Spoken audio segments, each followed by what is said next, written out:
Assalamualaikum warahmatullahi wabarakatuh. Perkenalkan, saya Nur Mahfira, program studi bimbingan dan konseling kelas C Universitas Negeri Makassar. Baik, di sini saya akan menjelaskan materi mengenai keterampilan komunikasi. Bab 1 pendahuluan. Di sini kita akan membahas mengenai yang pertama, pentingnya komunikasi bagi manusia, dan kedua, keterampilan dasar berkomunikasi. Baik, yang pertama yaitu pentingnya komunikasi bagi manusia. Setiap hari manusia membutuhkan dan senantiasa berusaha membuka serta menjalin komunikasi atau hubungan dengan sesamanya. Menurut Supratipnya 1995 menjelaskan bahwa komunikasi antar pribadi sangat penting bagi kebahagiaan hidup. Bagi kebahagiaan hidup kita. Lebih jauh dari menurut Johnson pada 1981 menjelaskan bahwa terdapat beberapa peranan yang disumbangkan oleh komunikasi antar pribadi dalam rangka menciptakan kebahagiaan hidup manusia. Yang pertama, komunikasi antar pribadi membantu perkembangan intelektual dan sosial kita. Yang kedua, identitas atau jati diri kita terbentuk dalam dan lewat komunikasi dengan orang lain. Yang ketiga, dalam rangka memahami realitas di sekeliling kita serta menguji kebenaran pesan-pesan dan pengertian yang kita miliki tentang dunia di sekitar kita. Kita perlu membandingkannya dengan pesan-pesan dan pengertian orang lain tentang realitas yang sama. Yang keempat, kesehatan mental kita sebagian besar juga ditentukan oleh kualitas komunikasi atau hubungan kita dengan orang lain. Lebih-lebih orang yang merupakan tokoh-tokoh signifikan dalam hidup kita. Keterampilan dasar berkomunikasi.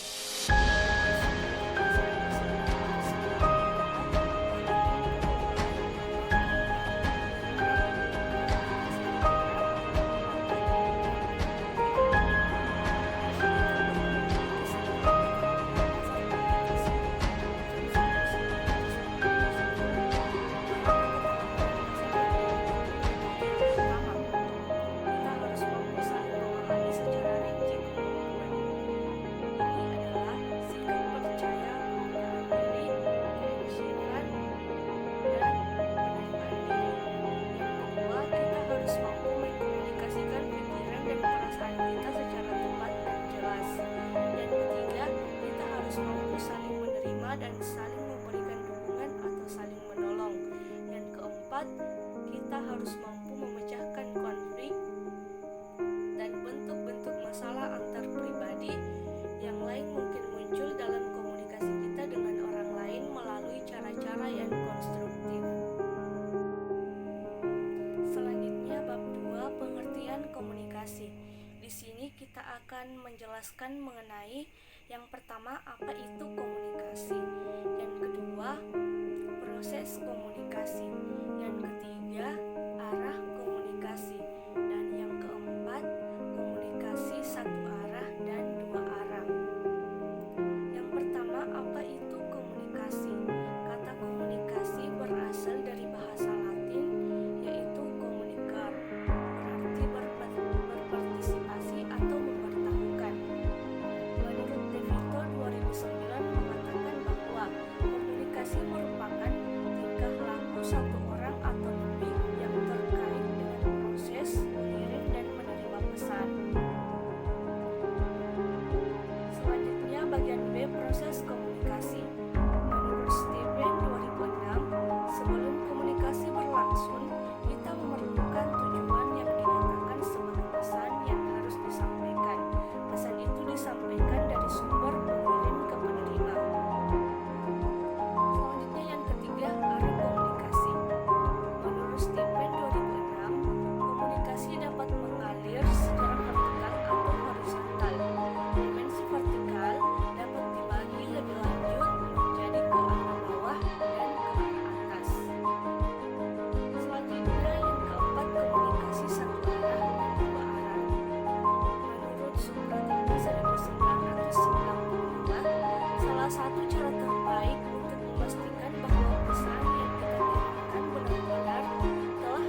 jenis komunikasi ini, unsur pribadi terlibat secara utuh antara satu dengan lainnya dalam penyampaian dan penerimaan pesan secara nyata. Yang ketiga, komunikasi kelompok. Komunikasi kelompok adalah komunikasi berlangsung antara kelompok dengan kelompok, antara kelompok dengan individu, antara individu dengan kelompok. Jenis ini berlangsung dalam rapat pertemuan, konferensi, dan sebagainya. Selanjutnya yang keempat, komunikasi massa. Komunikasi massa adalah komunikasi yang berlangsung antar individu atau kelompok atau organisasi dengan halayak banyak atau massa. Komunikasi ini dapat berlangsung secara tatap muka antara individu dengan massa, misalnya dalam pidato. Tetapi komunikasi ini lebih banyak dikenal adalah dengan menggunakan media massa. Atas dasar media komunikasi dapat dibedakan dalam 2 jenis, yaitu yang pertama komunikasi sosial, yaitu komunikasi yang berlangsung antar manusia di mana antara pihak-pihak yang terlibat berhubungan secara langsung. Dalam hal ini komunikasi berlangsung dua arah atau berbalik. Yang kedua, komunikasi media, yaitu komunikasi yang berhubungan dengan menggunakan media massa, misalnya radio, televisi, internet, dan lain-lain. Ditinjau dari isi pesan komunikasi dapat dibedakan dengan banyak jenis, yang variasinya tergantung pada isi atau jenis pesan yang disampaikan. Jenis-jenis komunikasi ini seperti yang pertama komunikasi pendidikan, yang kedua komunikasi pembelajaran, yang ketiga komunikasi hubungan, yang keempat komunikasi politik, yang kelima komunikasi kesehatan, yang keenam komunikasi agama, dan sebagainya. Selanjutnya bab 4, komunikasi antar pribadi. Di sini kita akan menjelaskan materi yang pertama, komunikasi lisan, yang kedua komunikasi tertulis, yang ketiga komunikasi verbal, yang keempat komunikasi non-verbal, dan kelima salah pengertian. Tujuan daripada komunikasi ini adalah menemukan diri, berhubungan dengan orang lain, meyakinkan agar mengubah sikap dan perilaku serta bermain dan menghibur diri. Yang pertama, komunikasi lisan. Sarana utama untuk menyampaikan pesan adalah komunikasi lisan. Misalkan pidato, percakapan dua orang, diskusi kelompok, dan desas-desus informal adalah bentuk dari komunikasi lisan. Adapun keuntungan dari komunikasi lisan adalah kecepatan dan umpan balik yang dihasilkannya, dan selanjutnya kerugian dari komunikasi lisan yang muncul adalah ketika pesan-pesan harus melewati sejumlah orang. Yang kedua, komunikasi tertulis. Komunikasi tertulis mencakup memo, surat email, pengiriman faksimili, laporan berkala organisasi, pengumuman di papan buletin atau alat lain yang dikirimkan via kata-kata atau simbol tertulis. Umumnya, baik pengirim maupun penerima memiliki catatan komunikasi. Pesan tertulis memiliki kekurangan juga, yaitu pesan tertulis memakai waktu. Kekurangan besar lainnya adalah dalam hal umpan balik, komunikasi lisan memungkinkan penerima untuk menggapai secara cepat apa yang dia anggap dan dia dengarkan, akan tetapi komunikasi tertulis tidak membangun mekanisme umpan balik dalam dirinya. Yang ketiga, komunikasi verbal. Dalam komunikasi verbal, menurut Mas Hudi 2013, terdapat beberapa aspek, diantaranya yang pertama, vokabulari atau pembendaharaan kata-kata. Komunikasi tidak efektif bila pesan disampaikan dengan kata-kata yang tidak dimengerti. Yang kedua, phrasing atau kecepatan. Komunikasi akan lebih efektif dan sukses bila kecepatan dapat diatur dengan baik, tidak terlalu cepat atau lambat. Yang ketiga, ketiga, intonasi suara. Aspek ini mempengaruhi arti pesan secara dramatis, sehingga pesan menjadi lain artinya bisa diucapkan dengan intonasi suara yang berbeda. Selanjutnya yang keempat, humor. Aspek ini dapat meningkatkan kehidupan yang bahagia. Tertawa mempunyai hubungan fisik dan psikis. Selanjutnya yang kelima, singkat dan jelas. Komunikasi akan efektif bila disampaikan secara singkat dan jelas pada pokok permasalahan sehingga lebih mudah dimengerti. Selanjutnya yang keenam, meaning atau waktu yang tepat. Dalam berkomunikasi menjadi berarti bila seseorang bersedia berkomunikasi. Artinya ia dapat menyediakan waktu untuk mendengar atau memperhatikan sesuatu yang disampaikan. Dan keempat, komunikasi nonverbal atau bahasa tubuh. Komunikasi nonverbal adalah penyampaian pesan tanpa kata-kata. Setiap kali kata secara verbal menyampaikan pesan ke seseorang, kita juga memberikan pesan nonverbal. Selanjutnya yang kelima, salah pengertian.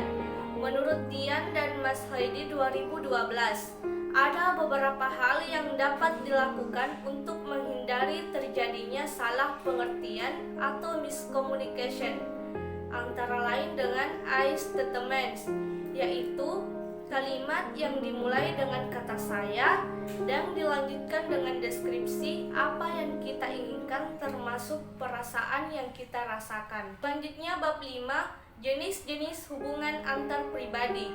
Di sini kita akan menjelaskan materi yang pertama, tahap perkenalan. Yang kedua, tahap persahabatan. Yang ketiga, tahap keakraban atau keintiman.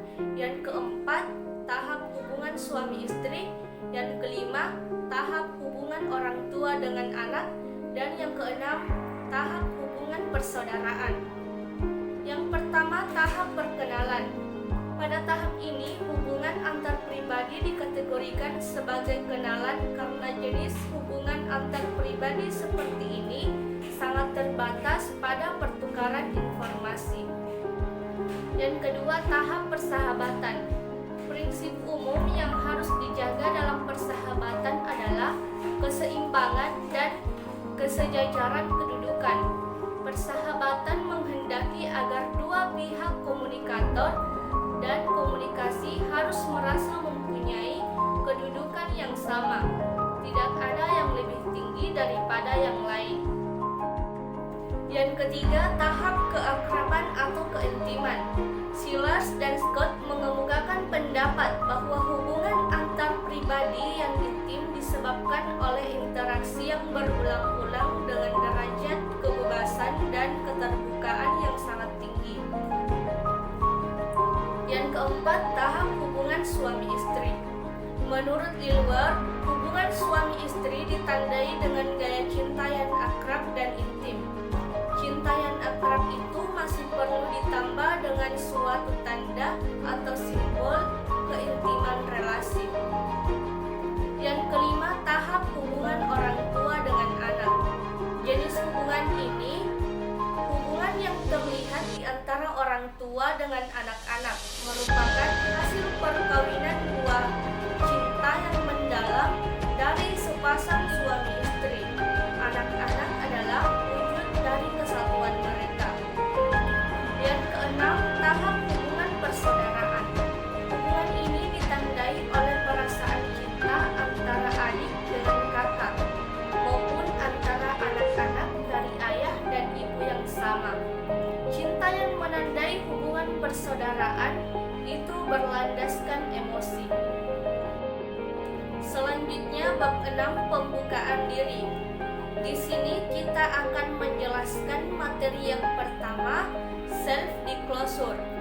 Yang kedua, jendela johari. Yang ketiga, membangun kepercayaan. Dan yang keempat, mempercayai dan dipercayai. Yang pertama, self disclosure atau pembukaan diri.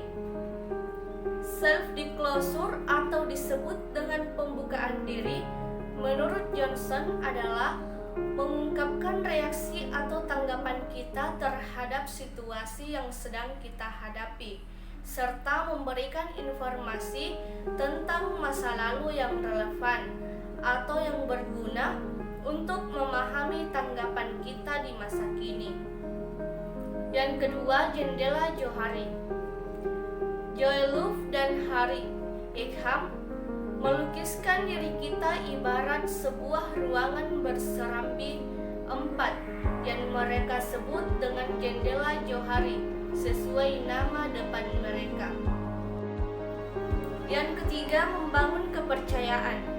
Untuk membangun sebuah relasi, dua orang harus saling mempercayai.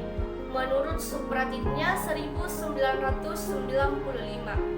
Hal ini dilakukan pada saat menentukan di mana mereka harus ambil risiko dengan cara saling mengungkapkan lebih banyak tentang pikiran, perasaan, dan reaksi mereka terhadap situasi yang tengah mereka hadapi.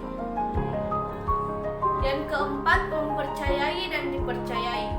Mempercayai artinya rela menghadapi risiko, menerima akibat-akibat menguntungkan atau merugikan dengan menjadikan dirinya rentan di hadapan orang lain. Selanjutnya, bab 7, hambatan komunikasi efektif. Menurut Stephen 2006, secara rinci mengemukakan sejumlah hambatan dapat mengganggu atau memperlambat komunikasi yang efektif, yaitu yang pertama, penyaringan.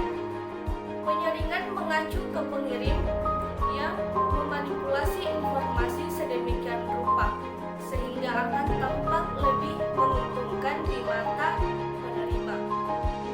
Yang kedua, persepsi selektif. Penerima dalam proses komunikasi secara selektif melihat dan mendengar berdasarkan kebutuhan, motivasi, pengalaman, latar belakang, dan karakteristik personal lainnya. Yang ketiga, informasi berlebih. Setiap orang memiliki kapasitas terbatas untuk mengelola data. Mereka cenderung menyeleksi, mengabaikan, melewati, atau melupakan informasi.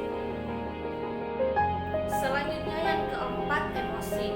Emosi yang ekstrim seperti sorak, kegirangan, atau depresi paling mungkin menghambat komunikasi yang efektif. Saat itu kita berada dalam paling rentan untuk tidak menghiraukan proses pemikiran yang rasional dan objektif, serta menggantikannya dengan penilaian emosional. Yang kelima, bahasa. Kata-kata bisa memiliki arti yang berbeda bagi orang yang berbeda pula. Usia, pendidikan, dan latar belakang budaya merupakan 3 dari variabel-variabel yang begitu mempengaruhi bahasa yang digunakan seseorang dan definisi yang dia berikan ke kata-kata itu. Selanjutnya, yang keenam, kegelisahan komunikasi. Hambatan besar lainnya terhadap komunikasi yang efektif adalah bahwa beberapa orang diperkirakan 5-20% dari populasi menderita kegelisahan komunikasi atau kecemasan yang melemahkan. Selanjutnya, bab 8, konflik dalam hubungan antar pribadi. Di sini kita akan menjelaskan materi yang pertama, konflik dan nilai positifnya. Yang kedua, strategi dalam mengatasi konflik. Yang pertama, konflik dan nilai positifnya. Menurut Supratitnya 1995, yang dimaksud konflik adalah situasi di mana tindakan salah satu pihak berakibat menghalangi, menghambat, atau mengganggu tindakan